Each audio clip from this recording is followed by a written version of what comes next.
Ya, hari ini tanggal 22 ya bulan 6, hari Sabtu, lagi libur.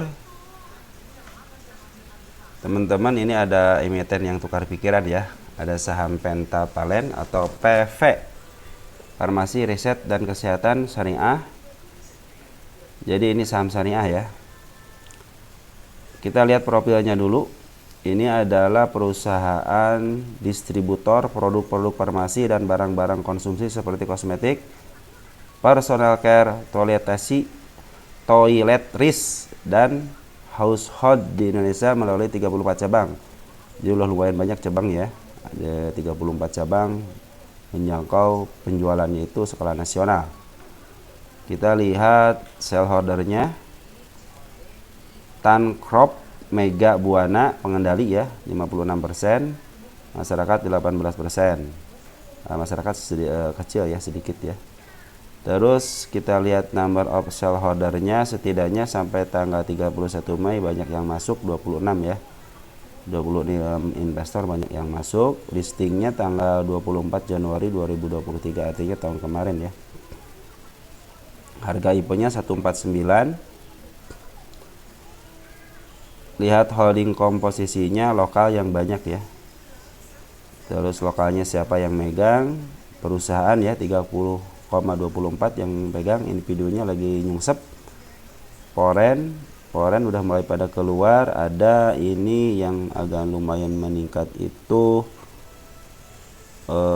reksadana. Ada reksadana udah mulai masuk nih 0,08 untuk foreignnya. Silahkan kalian periksa ini untuk jajaran direksinya dan komisarisnya. Baik, kita lihat insider. Insidernya belum ada penjualan. Kita lihat korporasi actionnya. RUPS 2 kali, tidak bagi dividen. Nah, kita lihat statistik. Teman-teman, ini bukan ajakan menjual dan membeli ya, ingat ya, ini hanya tukar pikiran aja. Siapa tahu teman-teman yang udah punya emiten ini sudah analisis, ternyata ada persamaannya, ya mungkin bagus gitu kan. Kalau tidak ada kesamaan atau banyak perbedaannya, mungkin di lain waktu bisa sama lah ya. Baik, untuk pairnya 11,60, artinya ini masih agak lumayan ya. Kan harusnya di bawah 10 lah gitu yang kalau keren ya. Terus dari PBP-nya 1,95, agak lumayan mahal ya. Tapi kalau dua, nah baru nih kalau dua baru agak mahal untuk perusahaan-perusahaan yang istilahnya yang tidak bagi dividen ya. Kecuali kalau yang udah bagi dividen biasanya suka agak mahal dikit ya karena dia bagi dividen. Tapi tidak menutup kemungkinan kalau market maker maunya seperti ini ya, sebagai retail tidak bisa berbuat apa-apa ya. Harga bukunya 137, sekarang harga 268. Terus DR-nya 0,36, bagus ya. Artinya kalau yang di atas 1 kan kurang baik kecuali bank ya. Tapi kalau untuk perusahaan harus di bawah 1 ya. ROI-nya itu 16,82, bagus. Jadi bagus banget nih, di atas 10 ya. Sangat-sangat bagus. Kita lihat cash-nya ada 4 miliar, equity-nya 243 miliar, hutangnya 88 miliar. Ya cash-nya mungkin kurang banyak aja ya. Kebanyakan di aset atau enggak, biasanya kebanyakan di barang. Biasanya kalau distribusi ya, kalau distributor. Ada lagi? Oh ya, net income-nya 11 miliar untuk kuartal 1. Di kuartal yang sama tahun sebelumnya 6 miliar. Berarti ini ada peningkatan ya, peningkatan luar biasa nih. Kita lihat di ke belakang, 2022 4 miliar, 2023 6 miliar, 2024 11 miliar. Waduh, ini bagus berarti ini. Perusahaan ini berarti mau meningkatkan penjualannya, mau meningkatkan net income-nya, terus bertumbuh. Nah, itu dia yang dicari itu kan perusahaan seperti ini yang terus bertumbuh. Ini lihat ya, kita lihat di anualnya, lihat di anualnya. Kali ini kosong ya, anggap aja dari tahun 2022 ya. 2022 nih 24,36 ya. Diperkirakan nanti ke 43, artinya grow dia kan, bertumbuh gitu. Jadi dari pendapatan bersihnya dia bertumbuh. Dari penjualan juga kan mereka bertumbuh juga gitu, itu dia bertumbuh ya. Berarti ini perusahaan yang sehat dan mau gitu. Nah, seperti inilah perusahaan-perusahaan yang harus kita cari gitu ya. Ini keren banget perusahaannya ya. Kita lihat untuk ininya ya, apa namanya, Punda Chartnya dulu deh sebelum ke lukisan market maker ya. Ini saya lihat berdasarkan yang saya lihat ya, bukan istilahnya mengambil dari yang mana dari yang mana. Ini berdasarkan yang saya lihat ya, ingat ya, berdasarkan yang saya lihat. Kita akan menggunakan Punda Chart untuk PE di atas 3 tahun kan, untuk jangka panjang ya, untuk jangka panjang. Kita lihat di 1 tahunan dulu ya, 1 tahun itu 1 tahunan ya. Ini harga yang sudah terbentuk. Nah, ini adalah batas atas, ini tengah-tengah, artinya ini dibilangnya harga wajar lah gitu ya. Ini harga untuk under value. Nah, secara tahunan nih, 1 tahunnya di sini 1 tahun. Secara 1 tahun ini udah melebihi harga wajarnya di 239. Di PE-nya itu 9,58. Ya, 9,58 nih PE-nya ya. Jadi harga wajarnya itu dihargain untuk PV ini adalah di 9,8 harga wajar ya. Untuk saat ini adalah 239. Jadi harga wajarnya itu 239. Nah, sekarang di 268. Artinya ini sudah melebihi harga wajarnya ya. Hampir mau menembus, ini over value-nya tinggal berapa tik lagi di 343. Ini harga untuk atasnya, harga atasnya di 343, cuman pas di harga 322 dia diturunin lagi, sempat mau menyentuh ke harga wajar tapi ditarik lagi ke atas, sekarang lagi diturunkan ya. Ya kemungkinan bisa jadi diturunkan ke harga wajarnya dulu gitu kan. Kemungkinan, tapi kita lihat nanti lihat di lukisan market maker ya. Ini untuk 3 tahunnya, kita lihat untuk 3 tahunnya. Untuk 3 tahunnya berdasarkan Punda Chart. Nah, ini harga wajar itu di 239 masih sama ya. Di 9,58, VE-nya di 9,58. Artinya di bawah 10, bagus berarti ya VE-nya. Nah, ini untuk harganya, karena kan ini udah di atas harga wajarnya ya, udah over value ya. Nah, udah over value, sedikit lagi menyentuh ke harga jangka panjangnya itu kalau mau nembus di 344 ya. Jadi dia mau menembus ke harga over value-nya, tidak mau nembus, malahan dibantingin ke bawah menuju ke harga wajar, tapi diangkat lagi, sekarang lagi di tengah-tengah antara harga wajar dan batas atas ini ya, di 290 ya. Jadi ingat ya, harga wajarnya itu menurut PE itu ada di 238. Nah, sekarang kita lihat ke lukisan market maker. Disinilah kita akan melihat kondisi mungkin bukan sebenarnya ya, kondisi yang ada aja lah, kondisi yang ada di market seperti ini ya. Kita baca dulu dari garis bandar lokal.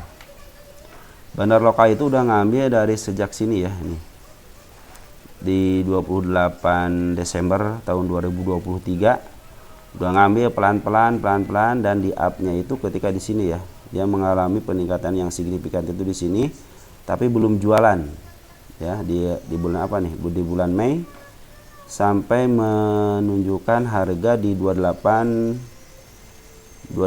ya, 280 di open gap atas ke harga 306.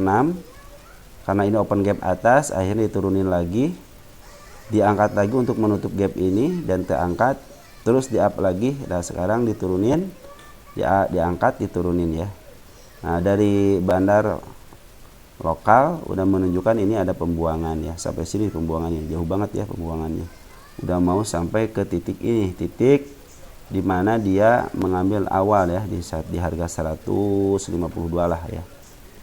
Nah, terlihat jelas di sini, lihat untuk bandar lokalnya dia sedang mengalami pembuangan ya, pembuangan, lagi distribusi barang gitu ya untuk di saat ini. Ya bagus, perhatikan ngambil di bawah, jual di atas kan. Jadi teman-teman kalau mau ngikutin bandar ya harus seperti itu, jangan beli sekali. Bandar aja ngumpulin barang aja sejak bulan Desember, jualan 1 2 3 4 5, udah 5 bulan setengah baru jualan, dan hasilnya ya luar biasa gitu. Kalau kita ngambil dari harga ini ya, dari harga 154 ke harga atasnya di sini, harga pembuangannya udah 111%. Tuh kan seperti itu. Jadi emang kalau mau gennya gede gitu ya, memang harus jangka panjang gitu ya. Si bandar aja berani sampai 5 bulan setengah untuk ngumpulin barang yang akhirnya dia keuntungannya hampir 111% ya, udah 111%. Nah sekarang dia lagi distribusi ya. Jadi seminggu ini dia distribusi nih, 1 2 3 4 ya, 4 hari ini dia distribusi dengan sangat signifikan distribusinya. Terus kita kalau lihat dari poren itu cenderung datar, dia keluar, datar lagi.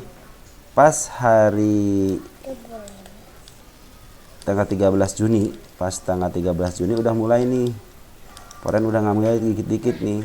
Nah yang paling tingginya itu tanggal 19 Juni ya, setelah terpotong libur dia 19 Juni langsung ngegas ngambil barang-barang dari bandar lokal. Jadi sekarang yang udah masuk itu adalah poren ya.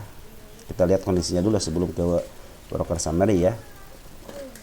Jadi pembuangan di emiten ini ada yang nampung. Nampungnya siapa? Poren yang nampung. Jadi bukan teman-teman kita nih yang nampung. Ternyata yang banyak nampung itu adalah poren. Poren itu berarti punya harga di sini, di harga kisaran dari yang paling gedenya lah. Di sini ya. Mana nih? Yang 19. Nah, area sinilah di 272. Di harga sideway 4 hari ya. Di harga penurunan 4 hari ini dia mempunyai harga di sini. Nah, sekarang poren itu mau jualan atau mau ngumpulin barang gitu aja. Kalau mau jualan dia ngumpulin barang sebentar, di markup sedikit ataupun banyak, intinya dia jualan gitu kan, langsung jualan lah, istilahnya mau ditinggalkan gitu kan. Nah, jadi bagusnya itu seperti ini. Jadi dia mau nahannya bagus ditahan di sini ya, di area 266 sampai 254 lah paling ininya, 254 sampai ke harga ini paling tingginya di shadownya di 323 ya. Ini rentan harga penahanan ya dari poren. Ya mudah-mudahan sih si poren bisa ngambil barang dari bandar lokal. Nanti mungkin dia harus jualan kan, harus jualan. Minimal dia diangkat lah gitu ke harga untuk menutupin gapnya di sini nih ya, di harga 328 ya. Ini ada gap merah ya, open gap merah, open gap atas, atau enggak ke shadownya di 369 ya, bisa aja ke arah situ kan ya. Siapa yang istilahnya, siapa yang tidak mungkin gitu kan kalau di saham itu mau sekarang harganya 50, kalau diangkat ke 70 80 kan bisa aja, asal kemauan dari market makernya. Kalau menurut saya ini ya, untuk berdasarkan isian dulu ya sebelum ke broker summary. Pembuangannya ini adalah pembuangan yang baik karena ada yang nampung ya. Jadi maulah nampung, oke lah saya ngambil untung dulu nih, udah 100% lebih kan. Saya buang dulu, nah ditampunglah sama poren. Nah poren ini tergantung nih mau jualan atau mau nampung lagi gitu kan. Kalau di sini kan terlihat jelas nih poren emang dia cenderung tidak ngambil dikit-dikit ya, dia langsung aja dia ngambil banyak selama 4 hari ini. Jadi 4 hari ini yang ngebuang bandar lokal, tapi yang nampung adalah poren. Ditahan, artinya ditahan di sini. Mudah-mudahan dia menjualnya di area-area sinilah antara 320 sampai 253 ya. Kalau kita lihat dari candle-candlenya, Ini bagus, di sini juga bagus ya, walaupun ada sedikit gap 1 tick ya. Cuman ini adalah menunjukkan ini garis candle bullish ya. Candle bullish hijau gini ditaikin tapi diturunin lagi. Sudah saya kasih tanda di sini ada gap di area 203. Gap yang kedua ada di area 186. Kalau mau ke supportnya di saat pengambilan di area 153 ya, 153. Nah, kita lihat dulu di broker Summary untuk 4 hari ini ya, 14 Juni. 14 Juni kita lihat domestik. 14 Juni itu ada yang ngebuang YZ, AZ, CC, CD. Saya pikir si YZ inilah sama si AZ inilah yang mempunyai peran yang sangat banyak gitu ya. Karena si YZ kan ngebuang aja sampai 161.000 ya ngebuangnya. Yang nerima kan ini nih. Bokar-bokar teman-teman lihat, cuman kita ada SH, sebenarnya SH kan lumayan, DH lumayan. Yang udah nampung lumayan 10.000. PD juga lumayan kan. Kalau DX, DR kan sering pakai underwriter ya. XL udah sekarang, XL itu waktu digoto, kalian lihat tuh digoto broker Summary-nya, XL udah ada terdeteksi dipakai oleh foreign ya. Ingat ya itu tuh. Sekarang XL itu udah luar biasa gitu kan. Nah, kita lihat siapa yang nampung di foreign. Di foreign ada IF, CC, NI, AK. Tapi yang banyak adalah si IF. IF ini terindikasi sebagai broker lokal, cuman akunnya punyanya foreign ya.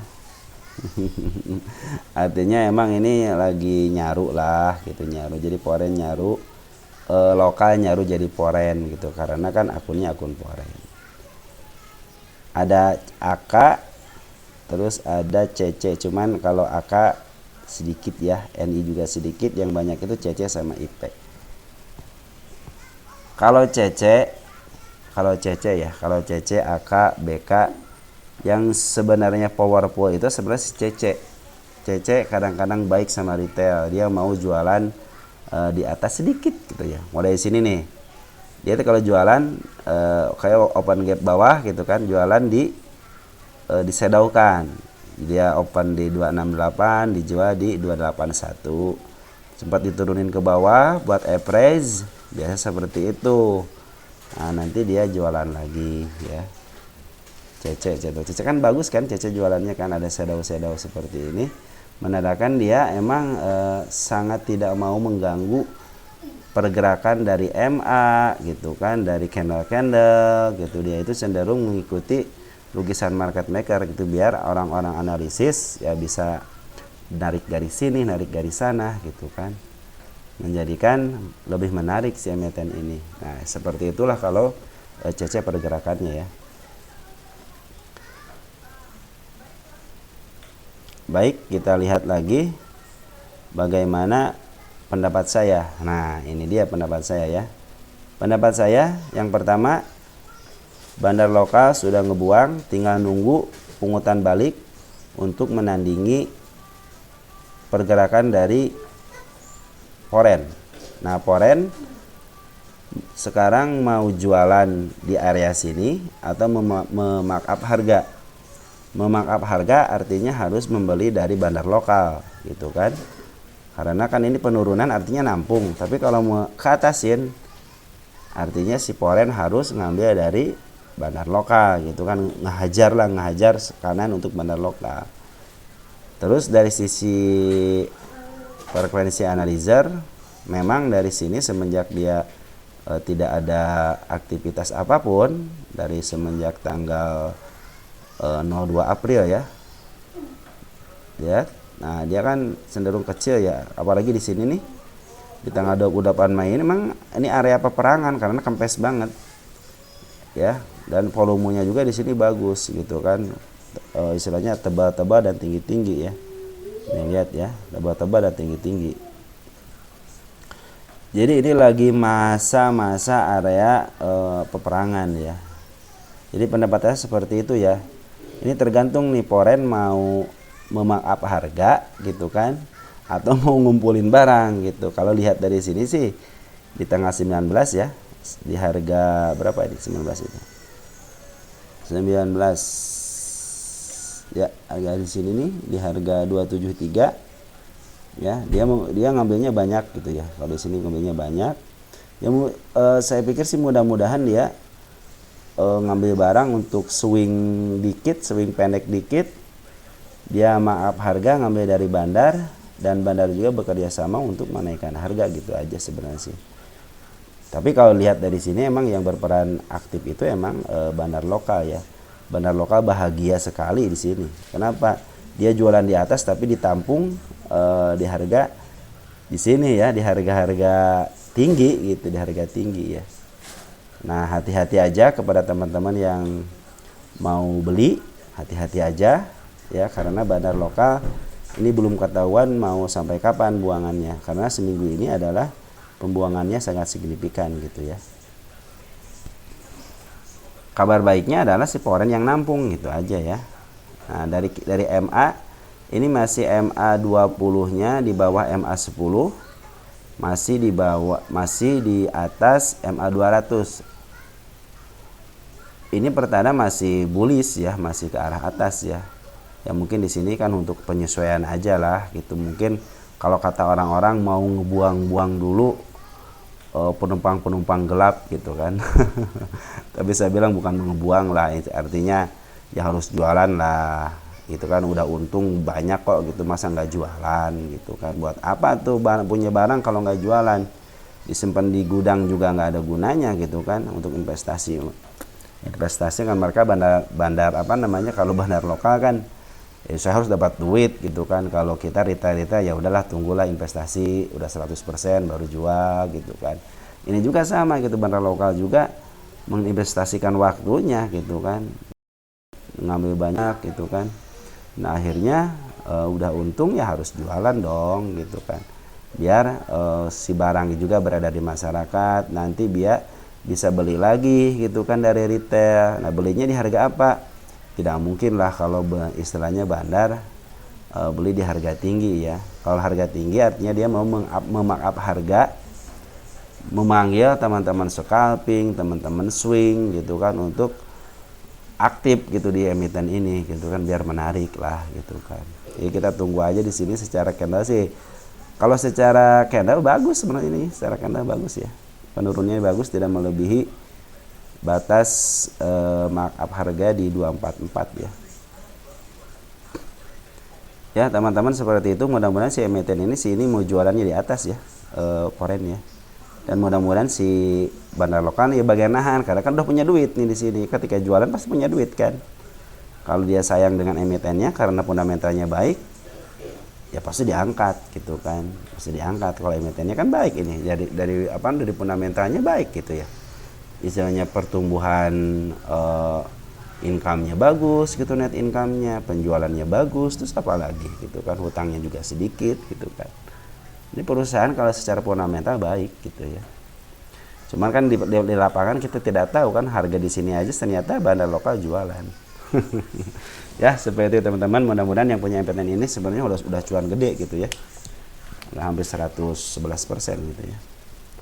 Dan dari saya hati-hati, ini ada area gap ya, ada gap di sini, hati-hati. Di sini juga ada gap ya, hati-hati. Di area gapnya itu 192 202 sama gapnya di area 185. Paling rendahnya mungkin mau kesinihin bisa jadi, mungkin mau di undervalue kan bisa jadi kan. Emiten seperti ini itu emang ketika jualan ya nggak mungkin sampai ke langit gitu kan. BRI aja sama BNI, BCA tetap aja diturunin gitu kan. Kalau susah nyampe overvalue nya ya udah kemahalan lah, turunin lah gitu. Kemana turunnya? Mau ke harga wajarnya apa di bawah harga wajarnya gitu kan. Nah, sebagai retail kita harus bijak lah ketika membeli sebuah emiten ya. Kalau sudah ketinggian, kalau memang cinta sama sahamnya, tunggu aja sampai dia membentuk sideways dulu gitu. Ini kan mau membentuk sideways ini. MA10-nya udah mulai ke bawah ya, udah membentuk sideways. Tapi kalau market makernya pengen naikin, ya silahkan aja, itu kan tergantung market maker ya.